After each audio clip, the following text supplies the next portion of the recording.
আমার মার্কা ধানের শীষ। সমালোচনায় যাব না, গীবতে যাব না, হিংসায় যাব না, কোন প্রতিশোধে যাব না। কালীগঞ্জকে শান্তিপূর্ণ সহাবস্থানের মতো একটি স্বর্গীয় অনুষ্ঠানে পরিণত করার জন্য আমরা ধানের শীষকে সামনে নিয়ে, শহীদ জিয়ার আদর্শকে সামনে নিয়ে, খালেদা জিয়ার উন্নয়নকে সামনে নিয়ে, তারেক রহমানের গতিশীল নেতৃত্ব সামনে নিয়ে পথ চলতে চাই। দুঃখ পেয়েছি মনে রাখবো না, কারারুদ্ধ হয়েছে মনে রাখবো না, আমার নেতা কর্মী নির্যাতিত হয়েছে মনে রাখবো না, বাড়িঘর ছাড়া ছিলাম, পুলিশের হেফাজতে ছিলাম, থানায় ছিলাম, গারদে ছিলাম, কারাগারে ছিলাম, মায়ের বুক খালি হয়েছে, নির্যাতিত নিষ্পেষিত হয়েছে আমাদের মহিষী নারী, আমাদের মা যিনি দুনিয়া থেকে চলে গেছেন। বেগম খালেদা জিয়া বলেছেন, প্রতিহিংসা না, প্রতিশোধ নয়, চাই ঐক্যের বাংলাদেশ, অসাম্প্রদায়িক বাংলাদেশ, সাম্যের বাংলাদেশ। সেই বাংলাদেশকে প্রতিষ্ঠা করার জন্য আমরা ধানের শীষ নিয়ে আপনাদের সম্মুখে হাজির হয়েছি। বন্ধুগণ, কেউ তো বলেন অমুক মার্কার বার দিয়ে ভোট দিলেন আপনারা জান্নাতে যাবেন। কেউ কেউ বলে অমুক মার্কাটকে পাস করানোর জন্য আল্লাহ স্বয়ং নেমে গেছেন। কেউ কেউ বলেন মাদকের মতো শ্রেণী জাতীয় সে বিড়ি সিগারেট টান দিয়ে যদি সুখ টান দেয় সেইখানে সোয়াব হয়। আমরা সেই ধরনের কোন মার্কা নিয়ে আসি নাই। আমাদের যে মার্কা সেটি জান্নাতের মার্কাও নয়, জাহান্নামের মার্কাও নয়। এটি একটি রাজনৈতিক মার্কা, সাংগঠনিক মার্কা, পলিটিক্যাল মার্কা, উন্নয়ন এবং শান্তির মার্কা।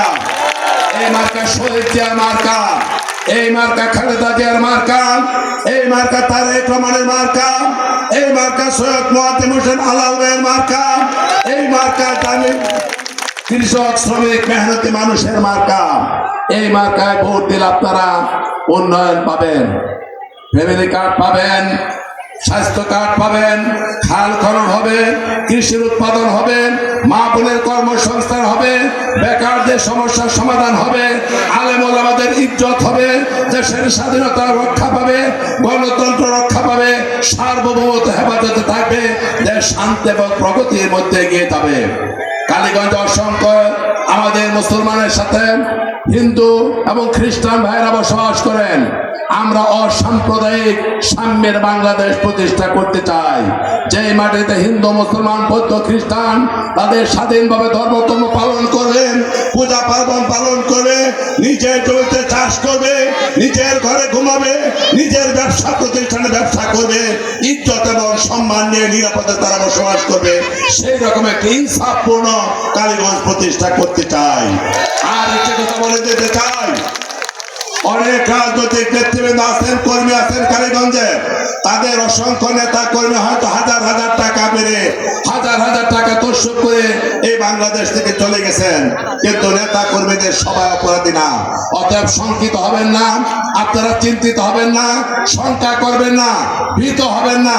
ধানের শীষ এমন একটি মার্কা, যে মার্কার হেফাজতে আসলে আপনারা কোনোদিন কোনো বেইনসাফের সম্মুখীন হবেন না। অতএব কালীগঞ্জে প্রতিশোধ নয়, প্রতিহিংসা নয়, সাম্যের কালীগঞ্জ করতে চাই, প্রগতির কালীগঞ্জ করতে চাই, ঐক্যের কালীগঞ্জ করতে চাই, বৈষম্যহীন সমাজ প্রতিষ্ঠা করতে চাই। যারা ভোটার হয়েছেন আপনারা দীর্ঘদিন ভোট দিতে পারেন নাই, কোনো ভোট হয় নাই, ভোট কেন্দ্রে যেতে পারেন নাই, অথচ মৌলিক অধিকারটা আপনারা প্রয়োগ করতে পারেন নাই। আপনারা মনে রাখবেন, আপনাদের সে নতুন ভোটারদের ভোটাধিকার প্রয়োগের জন্যই আমার নেত্রী নির্যাতিত হয়েছে। বেগম খালেদা জিয়া জেল খেটেছেন, আমার চেয়ারম্যান নির্বাসিত জীবনযাপন করেছেন, আমাদের বাংলাদেশের অসংখ্য মায়ের বুক খালি হয়েছে, পঙ্গু হয়েছে, জেল খেটেছে, নির্যাতিত হয়েছে, মামলা খেয়েছে। অতএব আপনাদের ভোটাধিকার প্রয়োগের জন্যই আমরা এই অধিকার আদায়ের জন্য সংগ্রাম করেছি। সেই ভোটাধিকার পাওয়ার যদি কোনো দলের হক থাকে, সেই হক আমি মনে করি বাংলাদেশ জাতীয়তাবাদী দল এবং ধানের শীষের সবচেয়ে বড় হক। এই হক